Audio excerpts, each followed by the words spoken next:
कि जाइए परीक्षित को बताओ। लोग डर गए, कैसे बताओ, कहीं बंदी ना बना ले, लेकिन फिर भी हिम्मत करके गए। हे राजन, आज के 7वें दिन आपके मृत्यु का बाद सुनिश्चित हुआ। राजा ने जब मुकुट उतारा, समझ में आया मैंने तो संत का, मेरे पूर्वजों ने जिन संतों के रज को अपने सिर पे रखा, मैंने क्या कर दिया। लेकिन जब ब्राह्मणों से सुना आज के 7वें दिन, तो बड़े प्रसन्न हुए। सब कुछ छोड़ कर अपने पुत्र जन्मेजय को चले गए गंगा तीर, स्नान किया। और जैसे बाहर निकले तो बड़े बड़े महात्मा, बड़े बड़े योगी आ गए। तत्ताभवत भगवान व्यास पुत्र। और जब सुखदेव जी चलते हैं तो उनकी जटाएं जमीन पे बिखरती रही, लंगोटी भी नहीं पहन रहे, ऐसे लगता मानो सूर्य देव ऊपर से नीचे। गांव के बच्चे कहते नंगा बाबा आ गया, नंगा बाबा आ गया, मजाक करते हैं। गांव के स्त्रियां देख करके मुग्ध हो जाती हैं। लेकिन जब परीक्षित को सम्मान करके देखा, परीक्षित खड़े हुए तो सब भाग गए। हमारा राजा सम्मान करते। गंगा के किनारे पहुंचे,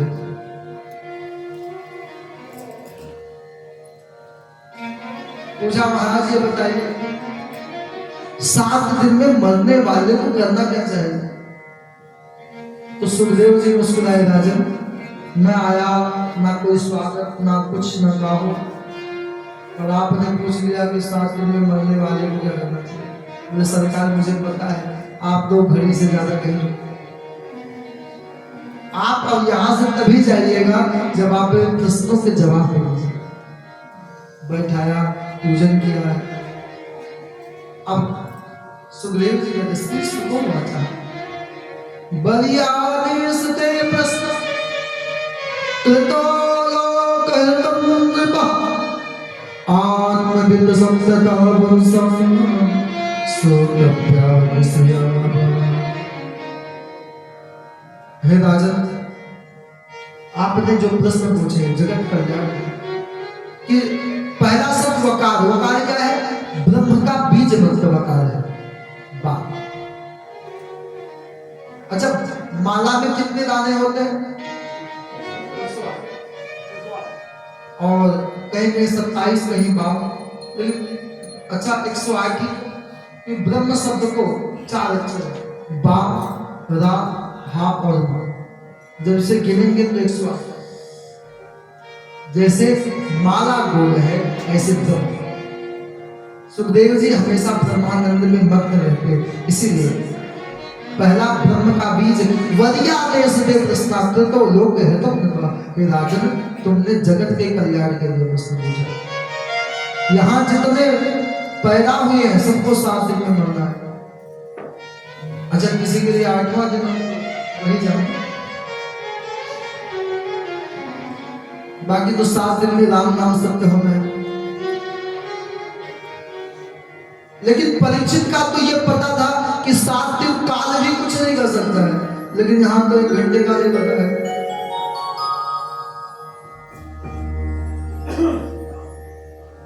7 दिन का भी ये भी नहीं पता था कि 7 दिन में कोई कुछ कर पाएगा ही नहीं। यहां तो खबर नहीं पलकी और बात करे तो पलकी। यहाँ तो लोग लंबी लंबी बातें करते, कल ये करेंगे, कल ये करेंगे, अब कल आया नहीं, कल काल आया उठा ले गया, राधे राधे। हे राजन, तस्मात् भारत सर्वात्मा भगवान हरिश्वरा। हे राजन, 3 बातों को ध्यान रखो। पहले सुखदेव जी कहते हैं, पहले सोतभ्य कीर्तितभ्यश्च, पहले सुनना चाहिए, उसके बाद कीर्तन करना चाहिए, फिर चिंतन करना। आज किसी को सुनना अच्छा नहीं लगता है, सबको सुनाना अच्छा है। हे राजन, तुम्हें एक बात मैं बताऊं, पर निष्ठितो नहीं बोलने उत्तम श्लोक ले गया, गृहीत चेता राजन से आख्यानम यद्गृहीत। मैं सगुण को नहीं मानता था, निर्गुण को मानता था, लेकिन भगवान के नाम गृहित मतलब हिच गृहित चेता राजर्षि है राजा परिनिष्ठितोपनय पुण्यम, उत्तम श्लोक ले लिया भगवान के उत्तम श्लोक ने मुझे निर्गुण से सगुण मिलेगा। जिसको साधना करना हो, अब कुछ बात बताते हैं। पहला, जिसे साधना, जिसको भजन करना हो, जिसको जीवन में उद्धार करना हो, उन्हें कुछ बातों का ध्यान। पहला, एक आसन पे बैठना चाहिए, जितासन। आजकल सबसे बड़ी मुसीबत बैठने, 5 मिनट में कमर दर्द, कभी हाथ कभी पैर, बैठा ही नहीं जाता। दूसरी बात है जित श्वास, अपन प्राणायाम, जो प्राणायाम नहीं करता उसी को पंप लगता है। इसीलिए सांस को सुबह घूमने जाइए, शुद्ध हवा लीजिए। और मैं कहता हूँ यहाँ जितने लोग आए हैं कम से कम 5 बजे बिस्तर से छोड़िए, और ज्यादा नहीं, आप कहीं मत जाओ, पीछे जाओ और शुद्ध हवा उनसे बनाओ। अच्छा, ये मन बड़ा चंचल है, भजन। अच्छा, मन की गति किससे? श्वास से। यदि आपका मन ज्यादा घूमने जाए ना, तो आप अपने सांस को रोकिए, तो मन अपने आप रुक जाएगा। अब इसका मतलब ये नहीं कि किसी दिन आप पकड़वाओ, उसने छोड़ा नहीं, आपकी सांस परमानेंट हो। जिस श्वास को, तीसरी बात है जित संको जितेंद्रिय। अच्छा, तीसरी बात क्या है? बिन सत्संग विवेक न हो, अच्छे व्यक्तियों का संग करें। चौथा शब्द है जितेंद्रिय, अपने मन पे खाओ। मन कहे समोसा खाना तो मत खिलाओ, मन कहे जिलेबी खा लिया, शुगर है, जिलेबी खा लिया तो क्या होगा, तो गोली खा लिया, गोली से काम में तो सही लगेगी साहब। मन कहे आपका कि कथा में नहीं, मुझे पिक्चर देखना है, तो पिक्चर क्यों देखे? मन जो कहे वो क्यों करे? जितने महापुरुष हुए सबने कहा मन को समझाओ, मन के हारे हार है, मन के जीते जीते। उसके बाद भगवान के सूक्ष्म और स्थूल दोनों रूपों में है। उसके बाद सुखदेव जी अपने गुरुदेव भगवान का वंदन करते हैं। ओम नमः परस्मै पुरुषाय भूयसे सदबोधो स्थान निरोधनीया गृहीत शक्ति कृताहिदेयम्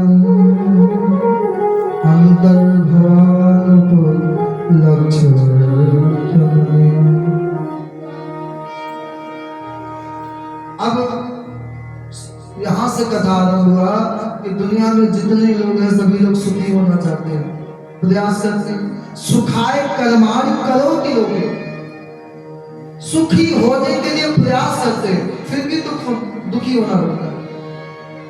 यहां से पूछा, ये बताइए, अब यहां से विदुर और मैत्री संवाद है कि संसार का विस्तार कैसे होगा। तो कहते हैं भगवान नारायण के नाभि से कमल, कमल से ब्रह्मा जी ने तप किया, ब्रह्मा जी को शक्ति मिली, भगवान ने कहा विस्तार करो। ब्रह्मा जी ने पहले 4 कुमार प्रकट किए, सनक, सनक नंदन, सनक आदि को सनक कुमार। उसके बाद इनसे कहा बच्चों तुम संसार का विस्तार कर दो, मेरे पिताजी बुद्धि खराब है, ये शरीर मिलाए भजन के लिए। ब्रह्मा जी को गुस्सा, भृकुटी को फाड़ करके भगवान शंकर प्रकट हो गए। वो शंकर भगवान की। शिव जी से कहा संसार का विस्तार करो। शिव जी ने भूत प्रेत डाकनी पिचासनी ब्रह्मा जी ने कहा रहने दो, आप तो विश्व के सब चौपट जो मैं बना रहा हूं आपके जितने हैं। अच्छा, आपको नींद लगी है, अच्छा मान लो आपको, आप चल नहीं पा रहे, और आपके सामने सांप आ जाए, पता नहीं कहां से ताकत आए। आपको नींद लगा हो, यहां से जाओ थक करके, और आप ये पता लगे कि बिस्तर पे सांप बैठा है, कितने लोग सो पाएंगे? दुनिया में सबसे खतरनाक पता है कौन है? मनुष्य, जो सांप को भी खा जाता है। दुनिया में 84 लाख योनि में सबसे खतरनाक कोई है, वो है मनुष्य। और बड़े भाग्य मानुष का सबसे भाग्यशाली मनुष्य है, लेकिन मनुष्य एक ऐसा है वो सबको बस में कर लेता है। सांप को भी कर लेता है, हाथी को भी कर लेता है, चींटी को भी कर लेता है, अजगर को भी आदमी बस में कर लेता है। उसके बाद 10 ऋषि हुए, फिर वामांग से कन्या, दाहिने अंग से पुरुष, नाम पड़ा मनु सदरूपा। सनकादिक की कथा आती है, इन्होंने जय विजय को श्राप दिया कि जो भगवान का दर्शन ना करने दे उसे भगवान के रहने का अधिकार नहीं है। श्राप दे दिया। अंत में पृथ्वी पे आकर के 3 बार, पहले हिरण्यकश्यप, हिरण्याक्ष, रावण, कुंभकर्ण, दंत और पशुपाल। भगवान ने कहा दिन के 3 अवतार होंगे तो हमारी 4 होंगे। तो सनकादिक ने कहा कि यदि भगवान ने अपनी गलती मान ली, होंगे तो सारे। भगवान ने यह नहीं कहा कि महात्मा तुम सब मेरे हो। जब इन लोगों ने श्राप दे दिया तो भगवान कहते ये तो पार्षदों महिम, हे महाराज ये दोनों मेरे हैं, ये जिन्होंने गलती किया है तो वो गलती का मुखिया मैं। यदि आप कुत्ता पालिए, कुत्ता किसी को काट ले तो कुत्ते की तो पिटाई होगी, लेकिन 4 गाली आपको भेज दे। तो उसने आपके नाम का पट्टा बनाया। किसी ने कबीरदास जी से पूछा आप कौन? कबीरदास जी कहते कबीर कुत्ता मेरा, मोती मेरा। जब मैं कहता हूं साधारण कुत्ते की ये दशा है, अब कुत्ता यदि पालतू है तो मार के बता। जब संसारिक कुत्ते को नहीं मार सकते हो तो जिसने तुलसी की माला पहन रखी उससे कौन मार सकता है? गोविंद के नाम, राम के नाम मैं दावे से कहता हूं। आजकल के मालिक जब अपने कुत्ते के लिए जब झगड़ा कर लेते हैं तो जो अपराध भगत कर करे, राम रोष पावक सोज यह महिमा जानहि दुर्वासा। इस महिमा को दुर्वासा से जाना। अंत में जब छोटे भाई का जब वध भगवान बाधा बनकर कर दिया, बड़ा भाई हिरण्यकश्यप उसी दिन से भगवान से दुश्मनी किया। आगे कथा आती है ऋषि कर्दम की। कर्दम जी जिन्होंने मनु महाराज की बीच वाली बेटी देवहूति से विवाह। ऋषि कर्दम ने निवेदन किया था मैं विवाह तो करूंगा, लेकिन गुजरात में 2 सरोवर है, बिंदु एक नारायण। महात्मा ने बिंदु सरोवर में खूब भजन किया है, इतना भजन किया है कि भगवान प्रकट हुए। बोले महात्मा क्या चाहिए? महात्मा ने कहा कुछ नहीं चाहिए। बोले महात्मा आप विवाह कर लो। बोले सरकार विवाह कर लूंगा, फायदा क्या है? बोले मैं आपके यहाँ बैठा। मैं हमेशा कहता हूँ गृहस्थ कभी भी साधनों को भगवान पहले नहीं, पहले किसको मिलते हैं? गृहस्थों के यहाँ। हम लोग भजन करते हैं। आज अयोध्या की गलियों में घूमे जोगी मतवाले, अलख निरंजन खड़ा वाले। आज कौशल्या के यहाँ बड़े बड़े योगी, शंकर जी कैलाश से बड़े बड़े महात्मा जो गुफाओं में रहते हैं, कौशल्या जी के पास, यशोदा जी के पास जाते हैं, कहते हैं आप अपने बच्चे का दर्शन तो करा। मैं कहता हूँ महात्माओं को बुलाने की आवश्यकता नहीं, केवल अपने दाम्पत्य जीवन को अच्छा बना। कोई बेटा राम जैसा, कोई प्रहलाद जैसा आ जाए, तो बड़े बड़े महात्मा जो पहाड़ों में, जो केदारनाथ, जो बद्रीनाथ है ना, उनके यहाँ जाने की आवश्यकता नहीं है, बद्रीनाथ ही आपके घर आ जाए।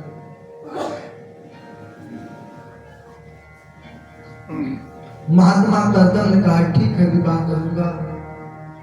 इधर नारद जी गए हैं, नारद जी ने जाकर के निवेदन किया है कि हे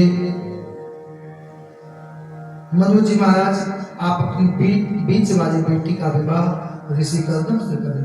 गए हैं देवहूति जी को लेकर के, देखा है इतना वैभव, गाय और शेर एक साथ रहते, ये भजन का प्रभाव है। दुनिया में सबसे ज्यादा क्रांति किसके घर में है? शंकर जी के घर। फिर भी वो क्या है? करुणा होता। अच्छा, घर में कितना दीवार है? शंकर जी के गले में क्या है? सांप। गणेश जी का वाहन क्या है? एक दूसरे का होता है, फिर भी पूजा एक साथ होती है। अच्छा, माता जी का वाहन क्या है? शेर। और शंकर जी का वाहन क्या है? नंदी। कभी आपने गाय और शेर को एक साथ देखा? ये भी एक दूसरे के भोजन। शंकर जी के गले में सर्प है और इनका वाहन क्या है? कार्तिक भगवान। कभी बनता है?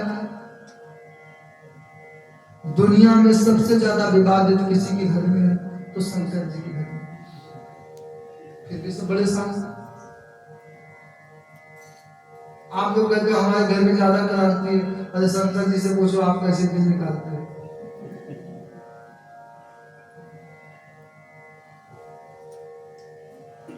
महात्मा कर्दम ने कहा कि राजन, मैं आपकी बेटी से विवाह करूंगा, लेकिन एक संतान होते ही मैं महात्मा हो जाऊंगा, मैं घर छोड़ के चला जाऊंगा। देवहूति जी से पूछा गया, देवहूति ने कहा आप जैसे संत की पत्नी बने, एक संतान तो कम से कम जाएंगे। लेकिन यहाँ हुआ उल्टा, महात्मा विवाह करते समाधि। माता देवहूति बूढ़ी हो गई, काफी समय व्यतीत हो गया, आंख खुला महात्मा का। महात्मा ने पूछा देवी, उन्होंने श्रृंगार निकाल दिया, जोगियों जैसे कपड़े, रानी की बेटी हो गई कि जोगियों जैसे कपड़े पहने, क्योंकि पति की सेवा करना सबसे बड़ा भजन है। तपस्या में लग गई, साधना में लग गई। पति ने पूछा, बोले मैं आपकी पत्नी, आपने कहा था एक संतान होते ही बाबा जी बन जाओगे, आपने विवाह तो क्या एक संतान के, आप तो पहले बाबा जी। महात्मा ने कहा आप जाइए, स्नान करके आओ। फिर वो सरोवर में गई, वहां महात्मा की योग बन, कई कन्याएं आ गई है, 27 कन्याएं। कन्याओं ने देवहूति जी को स्नान कराया है, सुंदर कामत विमान में बैठाई। कालांतर में 9 बेटियों को जन्म दिया। कला, अरुंधति, अनसुईया, ख्याति, शांति, हबीरबू, श्रद्धा और भक्ति और साधना, ये 9 बेटियां। महात्मा कर्दम ने कहा एक संतान की बात चल दिए। पत्नी ने पूछा कहाँ जा रहे? यहाँ एक की बात यहाँ तो बोले तो बेटियां शादी करके चले जाएंगे ससुराल। यहाँ तो बेटे की नाती याद आया कि भगवान ने कहा मैं बेटा।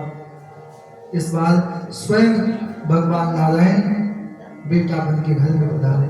बोल कपिल देव भगवान की। कपिल देव भगवान आए। इस बार महात्मा कर्दम जब जाने लगे तो इस बार माता ने कहा एक काम करो, आप जाओ मनाने, लेकिन बेटियों का विवाह। ब्रह्मा जी आए, मानस 10 वर्ष है, नारद जी को छोड़ करके बाकी 9 बेटों को लेके आए। मर्ची, वशिष्ठ, अत्रि, भृगु, अथर्वा, पुलह, अंगिरा, इन 9 बच्चों का, 9 ऋषियों का विवाह कर्दम जी की 9 बेटियों के साथ कर दिया। कर्दम जी ने कहा देखो बेटियां अपने ससुराल गई, अब मैं चलता हूँ। माँ बेटी घर में। एक दिन माता दिव्य आसन लगाई, व्यास गद्दी बनाई है। कर्दम जी से पूछा है कपिल देव भगवान ने कि माँ ये आसन किसके लिए? माँ ने कहा मेरे भगवान आएंगे। कहाँ? कपिल देव को उठाया, आसन पे बैठाइए और प्रार्थना करते प्रभु तम त्वां गताहं शरणं शरण्यं स्वाभित्य संसारो उद्धार तम त्वां गताहं शरणं शरण्यं स्वाभित्य संसारो उद्धार जिघांसयां प्रतिदेवस्य नमामि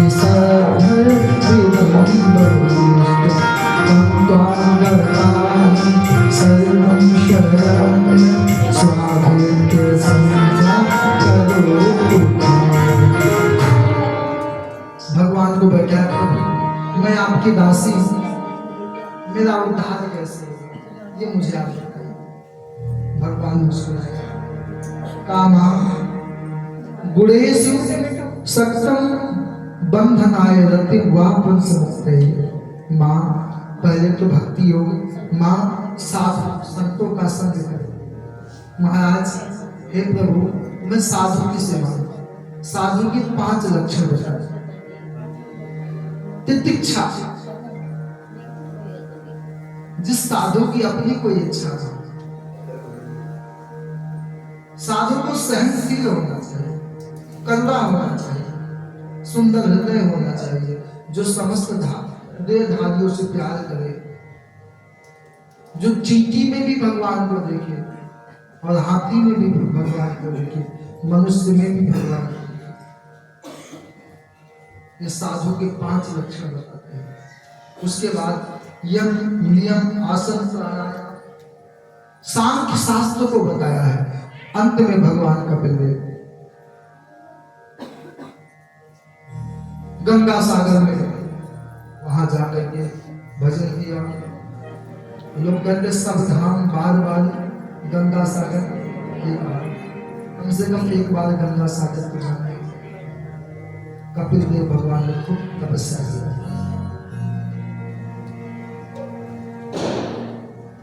इसके बाद माँ को उपदेश दिया है। माँ से कहा माँ कुछ समझ में आया तो माता देवहूति कहती प्रभु आपने बहुत कुछ बताया। भगवान कहते मैं जितना मेरे ऊपर कोई माया चला नहीं सकता है, मेरी माया से कोई बच नहीं सकता। बलम में बस माया इतना ही नहीं। देवहूति जी कहते प्रभु मैं क्या जानूं, मैं तो एक अबला स्त्री अंगूठा छाप। लेकिन एक बात समझ लीजिए, कोई चांडाल क्यों ना, कोई अधम क्यों ना हो, कोई नीच क्यों ना हो, यदि वो भजन करता है तो पूजनीय है, वंदनीय है, उसकी पूजा होनी चाहिए। कोई कैसा भी हो, कोई नीच से नीच हो, लेकिन यदि आपका भजन करता है तो वंदनीय है। ये माता देवहूति समझ लीजिए।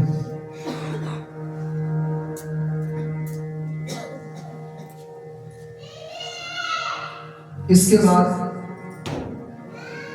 चतुर्थ स्कंद की कथा में मनो सतरूपाया त्रिस्त्रिका कन्निका जदे आकृति देवहूति प्रसूयते वस्तुतः।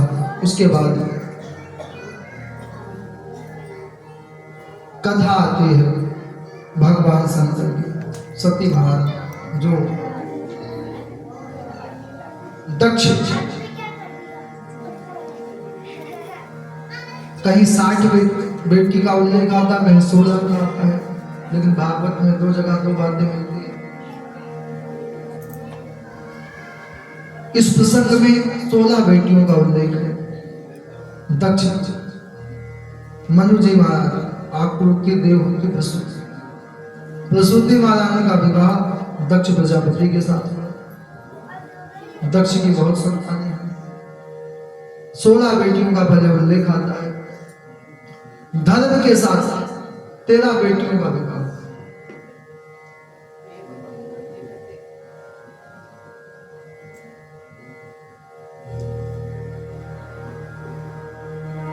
चौदह नंबर की बेटी का विवाह अग्नि के साथ हुआ, स्वाहा। 15 नंबर की बेटी का विवाह जिनका नाम सुधा महारानी, उनका पितरों के साथ हुआ। और 16 नंबर की बेटी जिनका नाम सती महारानी, उनका विवाह शंकर जी के साथ।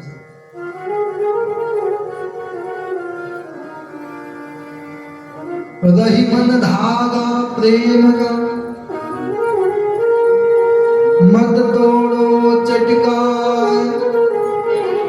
टूटे से बिना जुड़े, जुड़े गांठ जुड़ जाओ। अच्छा, धर्म की कहीं 10 शिव पुराण में धर्म की 10 बेटी का, धर्म की 10 पत्नियों का, लेकिन भागवत में 13। अच्छा, 13 पत्नी की क्या हो सकता है? आजकल के आदमी से पूछा जाए, मैं तो एक बात दावे से कहता हूँ, एक आदमी से पूछ, किसी से पूछा जाए शादी कितनी करनी चाहिए, 2-4 हो जाए कोई दिक्कत नहीं। मैं कहता हूँ एक पत्नी, एक बच्चे में लोग बिजनेस करते हैं, कहीं 2-4 पत्नी की कहा जाए। एक चोर किसी घर में चोरी करने गया, उसके मकान 2 मंजिल रहता है, नीचे एक पत्नी, ऊपर दूसरी पत्नी रहती है।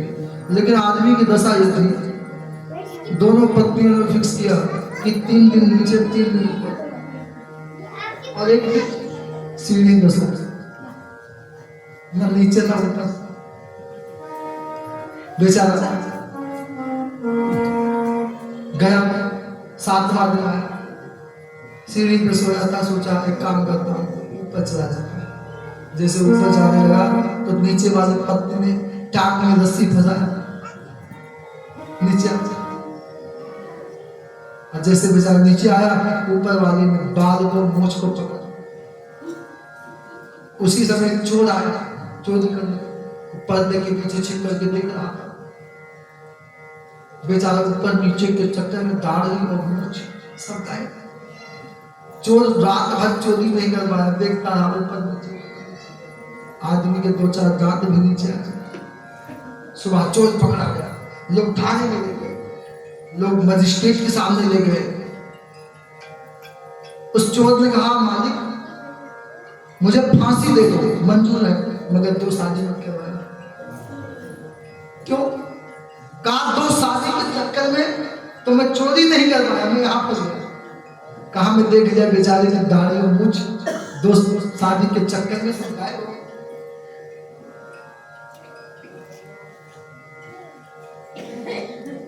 धर्म के साथ श्रद्धा, मैत्री, दया, शांति।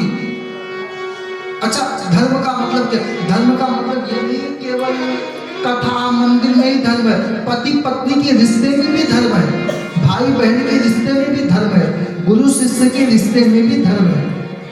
धर्म सब जगह है। धर्म यदि नहीं है, यदि धर्म को निकाल दिया जाए तो जीवन में कुछ बचेगा नहीं, सब राधे।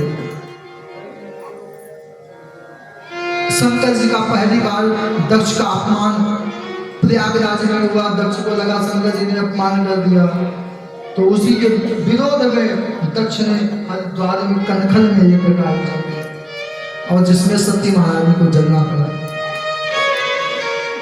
सती महारानी ने जली है, उसके बाद शिव जी ने सती महारानी के शरीर को लेकर के जल दिए। अच्छा, योग अग्नि का मतलब क्या होता है? अस्तई योग अग्नि, सती महारानी ने अपने शरीर को जलाया नहीं है। योग अग्नि का मतलब है शरीर को फाड़ करके आत्मा। यदि सती महारानी जल गई होती तो उनके 52 शक्तिपीठ बन गए।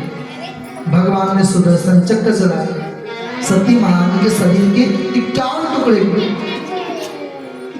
जैसे राजस्थान में भी 1-2 शक्तिपीठ है, एक अपने हरिद्वार में 1-2 शक्तिपीठ भी है।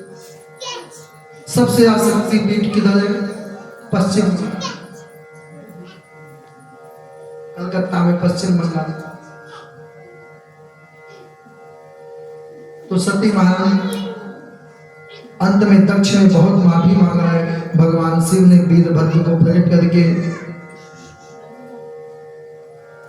यज्ञ को विध्वंस किए हैं। अंत में शिव जी यज्ञ में गए हैं, और शिव जी ये हुआ है, यज्ञ में बचा हुआ भाग किसका है? शंकर जी का। कोई अनुष्ठान करते हो, यज्ञ करते हो, जो बच जाए, ये नहीं कि घर में समेट के रख लो। आजकल के जमाने कैसे हैं, बच जाए रख लो, बाद में काम आ जाएगा पूजा में। यज्ञ में बचा हुआ चीज वो शिव का है, शिवांश का, वो चंड का भाग है। यदि आप वो शंकर जी को नहीं देते हो तो आपका पूजा करना व्यर्थ है। जो कुछ बच जाए, आजकल के यजमान भी उतना ही लेके आते जितना काम चले, बच जाए तो पंडित जी लाओ घर लेके जाए। मैं यही कहता हूँ, आप 200-500 की चीज बचा लो, लेकिन पूजा आपने जितना किया सब बेकार है। इसलिए आप कभी भी देखिए शंकर जी के मंदिर में जो भी चीज जाता पूजा में क्या होता है, सब चढ़ा के वापस आ जाता है, बर्तन खाली करके।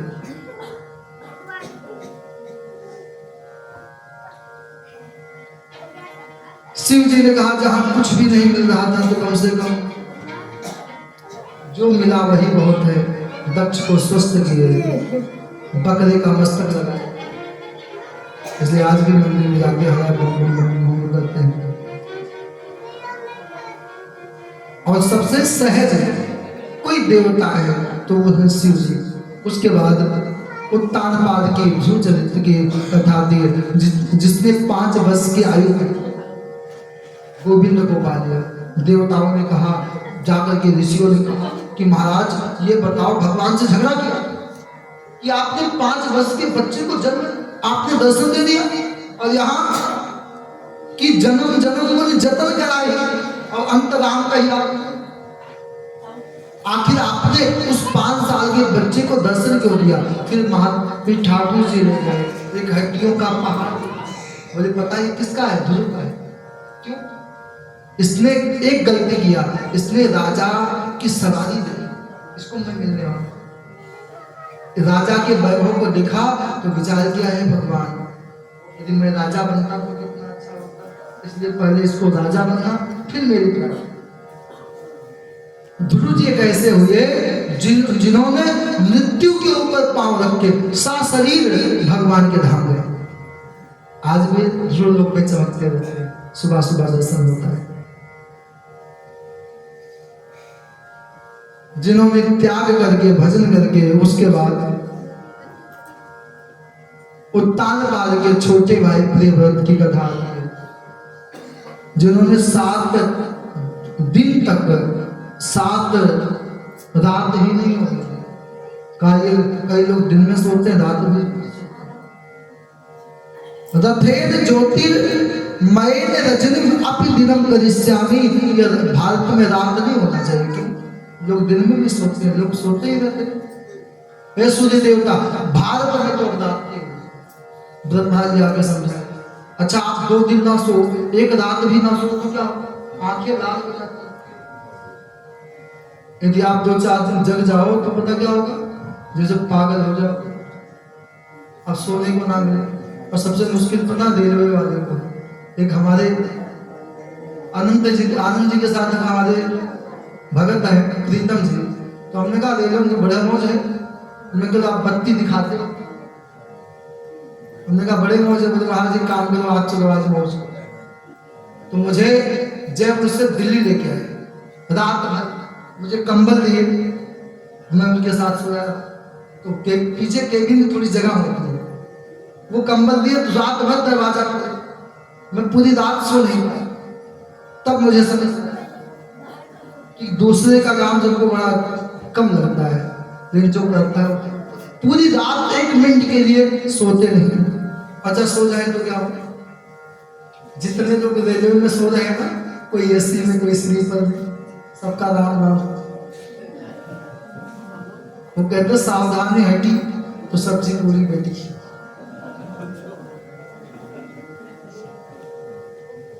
जबकि वो बेचारे गार्ड साहब है, काफी दिन से बाद संपद गए, उसके बाद तब से मैं उनके साथ कभी यात्रा नहीं की। जबकि कहते भी है, हमने कहा मैंने देख लिया एक रात बरसात में और ठंडी में, जैसे दरवाजा खोलते आप सुबह यहाँ पे देखिए कितनी हवा चलती है, आप घूमने जाके देखिए। ब्रह्मा जी ने समझाया, यदि देखिए रात नहीं होगा तो लोग पागल हो जाएंगे, तो मान गए। और शेष कथा ध्रुव चरित्र के बाद प्रियव्रत को समझाए, प्रियव्रत मान गए। उसके बाद जड़ भरत की कथा, राजा ऋषभदेव हुए, इनके 100 भक्त हुए। ऋषभदेव जिन्होंने, जहां से जैन वंश की परंपरा चली, जैनी लोग कहते हैं सबकी जननी का नाम सनातन, चाहे जैनी हो, चाहे उदासीन हो, चाहे जैनियों के प्रथम आचार्य का नाम है ऋषभदेव। ऋषभदेव सनातनी थे। उन्होंने अपने पुत्र भरत, हमारे यहाँ 3 भरत हुए, एक भरत के भाई भरत, दूसरे जड़ भरत, तीसरे शकुंतला का भरत, जो शेरों के दांत के नागर था, वो नन्हा सा भरत।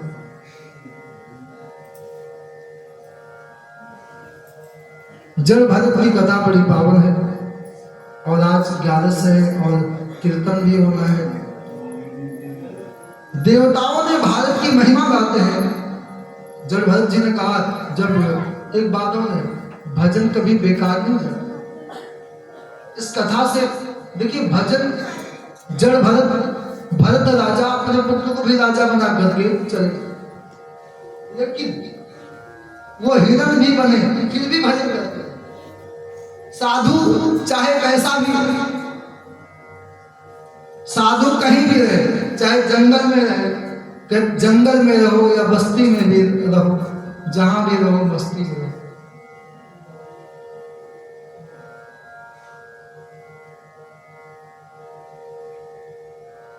अहो अमीशाम किम कारिशोवन प्रसन्न ऐसा स्वादुक्त स्वयं हरि, यही जन्म लब्धम।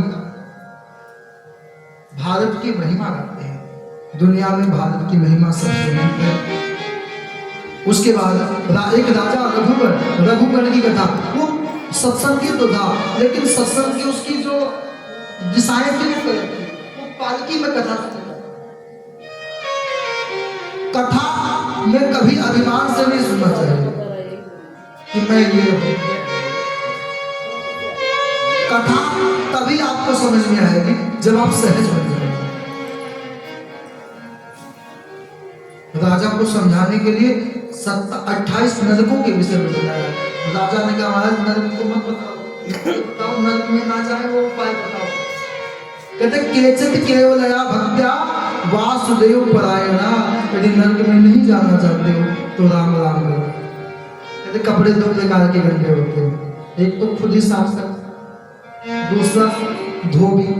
अच्छा, आजकल के धोबी तो VIP हो गए, पहले के धोबी कपड़े कैसे साफ करते थे? घाट पे लेके जाते थे, भिगाया सारे और पटक के साथ। ऐसे नरक है, यदि नरक में नहीं जाना है, नरक में जाओगे तो यम के दूत पटक के साथ करेंगे। दौड़ो महादौड़ो अंधता में। अब इसमें अजामिल की कथा है। अजामिल, इस कथा के बाद मैं विराम करूंगा, कीर्तन भी होना है। अजामिल की कथा भी कम से कम करने सही। अजामिल पूर्व जन्म में ब्रह्मचारी था। अजामिल गए जंगल, तो ठंड से बिल्कुल मूर्छित हो गए। एक बाप और बेटी जा रहे थे। पिता ने बेटी से कहा, वर्तमान में कथा मिली है, बेटी से कहा, बेटी तो ब्रह्मचारी जी के ऊपर सो जाओ, ताकि तुम्हारी शरीर की चेतना से ब्रह्मचारी जल जाए। ब्रह्मचारी की आखिरी श्राप, तूने मेरा ब्रह्मचर्य का व्रत भंग किया, जब मैं श्राप देता हूं तू वैश्या बना। उसने कहा, महाराज, पिता के सामने रोने लगे, पिताजी आपके कहने पे मैंने प्राण बचाई और मुझे वैश्या बना दिया, तो श्राप दिया, जाइए मैं श्राप दे दूंगा, यदि मैं वैश्या बनूंगी तो तुम्हें मेरे ऊपर मुग्ध होगा। वही अजामिल शादी होने के बाद भी उस वैश्या को शुद्ध के साथ देखा, फिर भी आसक्त हुए, पत्नी बच्चे को छोड़ करके वैश्या के साथ रहने लगे।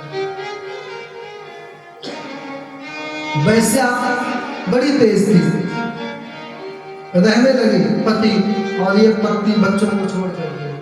कालांतर में कई बच्चे हुए, लेकिन दोनों का संस्कार अच्छा था। महात्माओं की टोली आई तो कहा इस गांव में कोई वैष्णव है, कोई दानी। अच्छा, गांव में ऐसे होते मोहल्ले में जो महात्माओं को भी नहीं छोड़ते। जो कंजूस आदमी होता गांव में नाम होते दान चलते, कंजूस आदमी का। तो महात्माओं ने पूछा कोई वैष्णव है? लोगों ने अजामिल का, बोले पंडित जी अजामिल बहुत बड़ा ब्राह्मण, अजामिल के यहाँ गए। अजामिल की पत्नी ने साफ रोते हुए कहा महाराज मैं झूठ नहीं बोलूंगी, मैं वैश्या हूं। मेरे पति ब्राह्मण जरूर है लेकिन मैं वैश्या हूं। आप आए हो लेकिन मैं आपको अपने घर का भोजन कैसे करूं? साधु जाने लगे, बेटी कोई बात नहीं, भगवान तुम्हारा कल्याण करे। घर में गई, पैसे कहीं नहीं थे, लेकिन मैं कहता हूं दुनिया में पैसे माताओं के पास ना हो।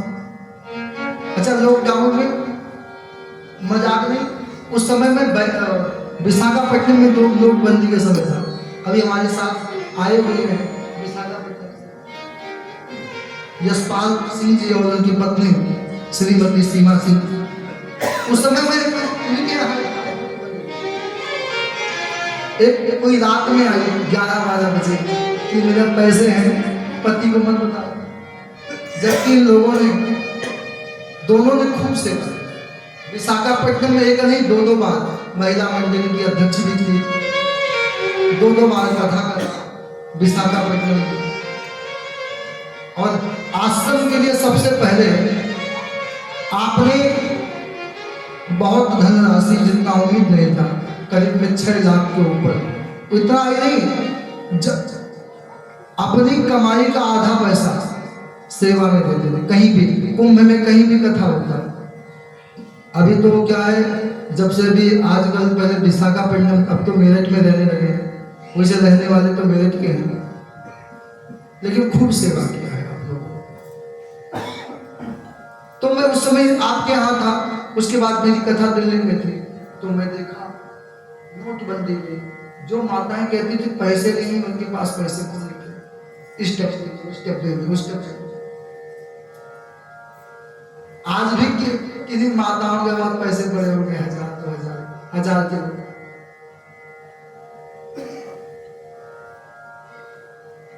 तो अजामिल की पत्नी गई, कहीं बर्तन कहीं देखा, और मैं कहता हूँ रसोई को चेक करो, जब पैसे ना मिले तो रसोई में किसी ना किसी करके। अच्छा, माताओं के पैसा निकालना बड़ा मुश्किल है। कहीं तो बेचारी जब नोटबंदी हुआ तो मोदी जी को काट दिए, और कोई काम नहीं मिला कि पैसे बचे।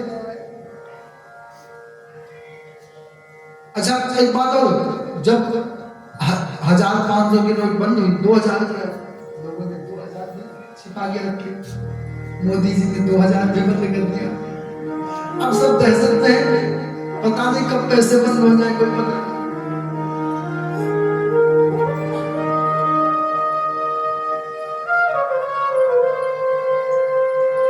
अजामिल की पत्नी गई, कहीं देखा, बोले महाराज आप आए हो, एक गृहस्थ के यहाँ से कोई साधु बिना खाए जाए उसके सारे पुत्र समाप्त हो जाते। महाराज ये पैसे हैं, आप सामान ले आइए, आप बनाइए, प्रसाद पाइए।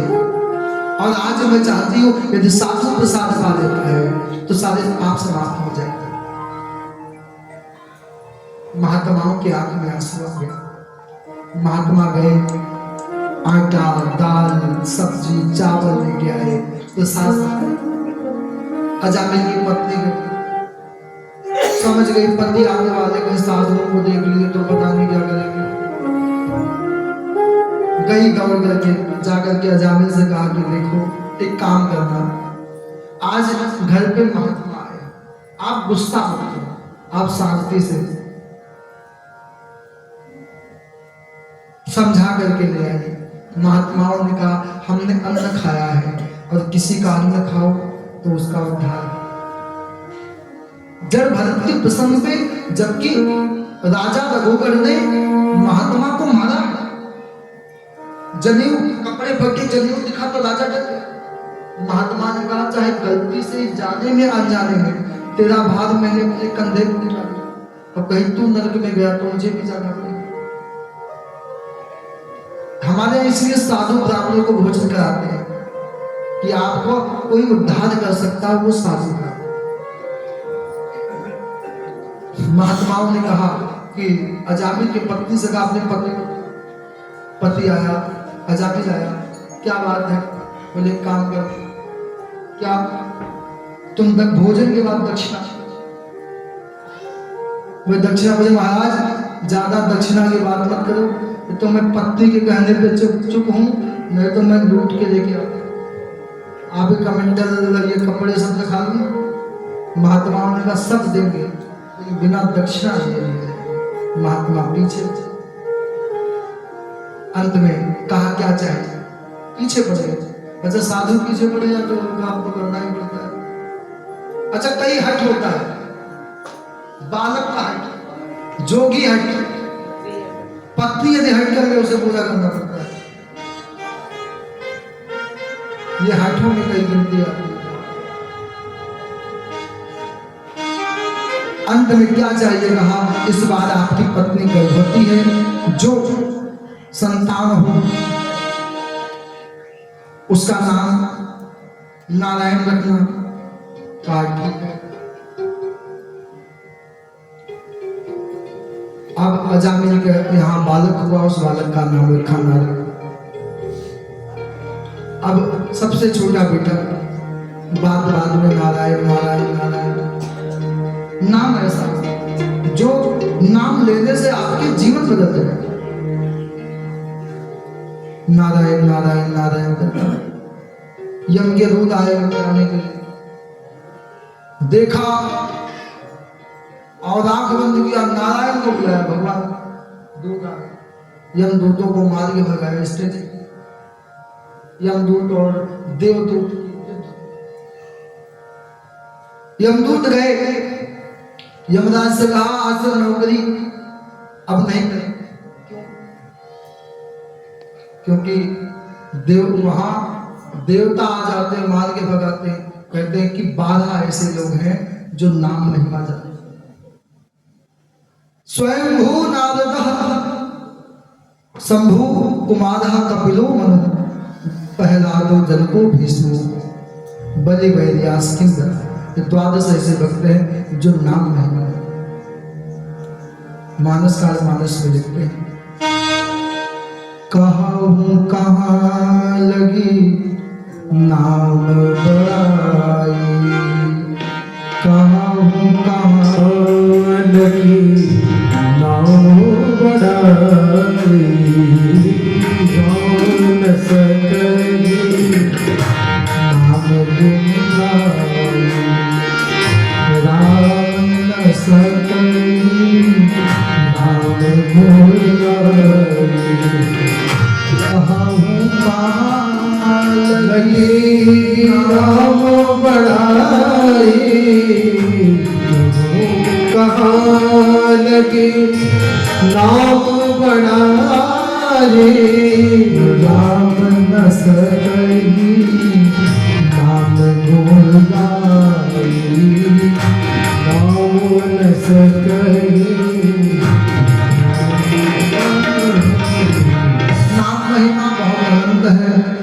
और कल की कथा यहीं से आगे हम लोग कल, क्योंकि कल भगवान गोविंद का जन्म उत्सव, और कल जितने जन्म उत्सव हैं राम जी के, 52 भगवान के और भगवान कृष्ण जी प्राकट्य। एक बात तो मुझे कभी कभी याद आता है, एक दिन राम जी ने जिद, गीतावली में गोस्वामी जी लिखते हैं कि एक दिन राम जी कौशल्या जी की साड़ी पकड़ के, माँ मुझे चंद्रमा चाहिए, पीछे कौशल्या जी कहती बेटे मेरे बस की बात है, तो मानो गोस्वामी कहीं छुप करके बैठे लिखते, माँ आपने ये चंद्र की क्या बात कर, आपने तो इस पृथ्वी पे रामचंद्र को उतार दिया, तो चंद्रमा की क्या बात। तो कौशल्या जी ने क्या किया, एक परात लेके आई, पानी भरा और उसमें जब चंद्रमा दिखाई तो दे तो बार बार राम जी पकड़ते हैं। आइए एक भजन, उसके बाद आरती।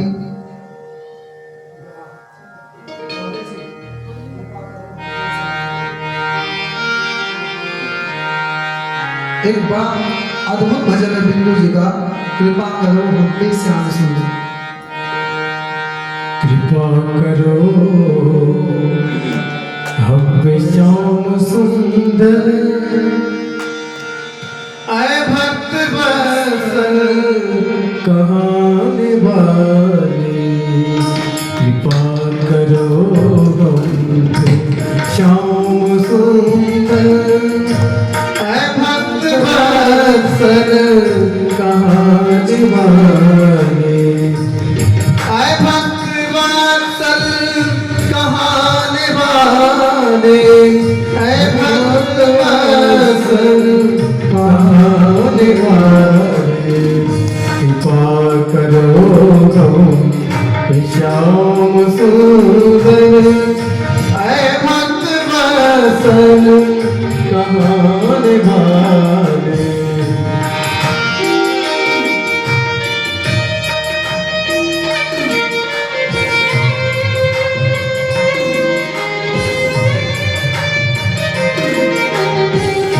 भक्तवत्सल भगवान की जय हो।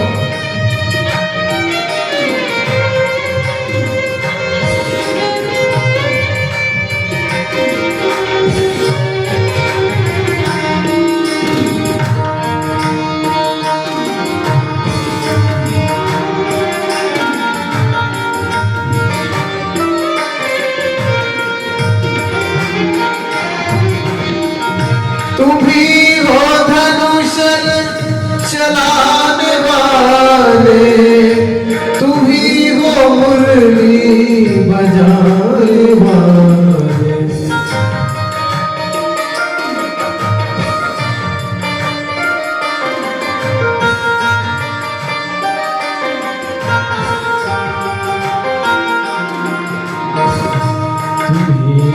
तुम्हें पुकारा था द्रौपदी ने, तुम्हें पुकारा था द्रौपदी ने। बचाया प्रहलाद को तुम्हें।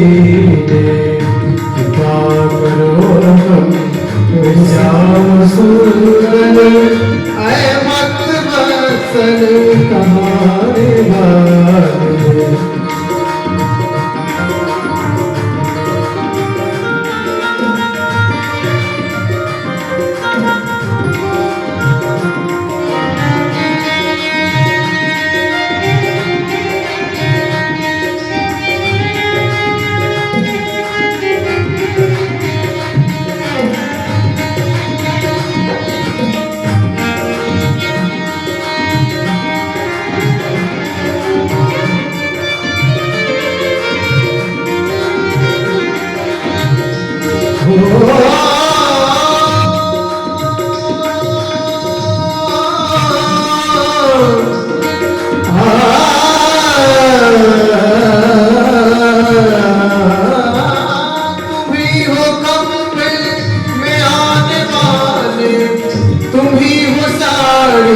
बनाने वाले, तुम्ही हो खंभे में आने वाले, तुम्ही हो साड़ी बनाने वाले।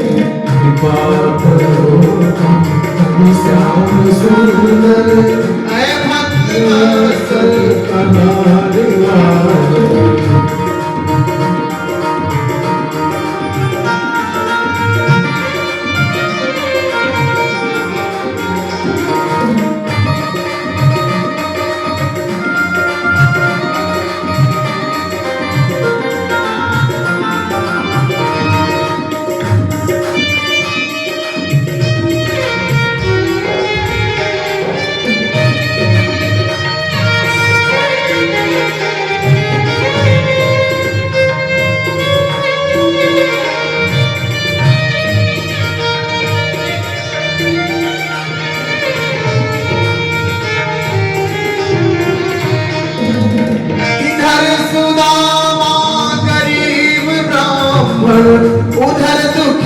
दीन था विभीषण उसे भी लंका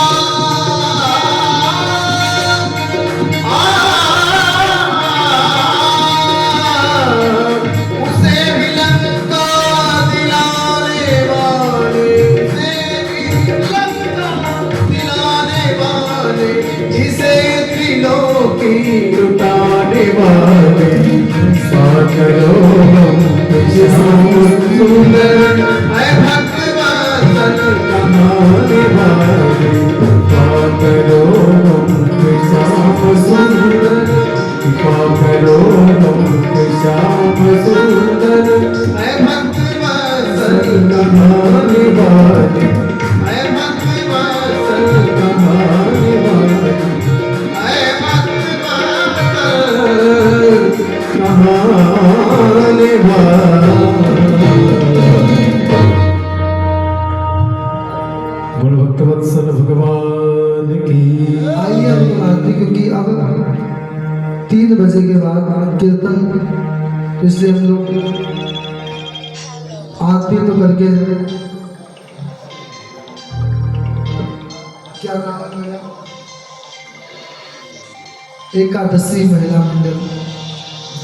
वैसे तो मैं बताऊं, हमारे अवधेश जी इसके और राजकुमार जी जानते हैं, हम लोगों ने भीलवाड़ा में 4-5 साल पहले कार्यक्रम किया था। वहाँ एकादशी महिला मंडली की माताओं ने बहुत अच्छा यज्ञ किया था। करीब में आप ये जानिए 9 दिन तक मेला लग गया था। तो आइए हम लोग सभी लोग आरती करेंगे, उसके बाद कीर्तन का आनंद लेंगे। हरि ओम। कर्णवामनुसोजातश्चक्षुः सूर्यो जायतः श्रोत्रागाश्च प्राणश्च मुखादग्निरजायत इदगुं हविः प्रजानं मे अस्तु दशवीरगुं सर्वगणगुं स्वस्ते आत्मसनि प्रजा सनि पशु सनि लोक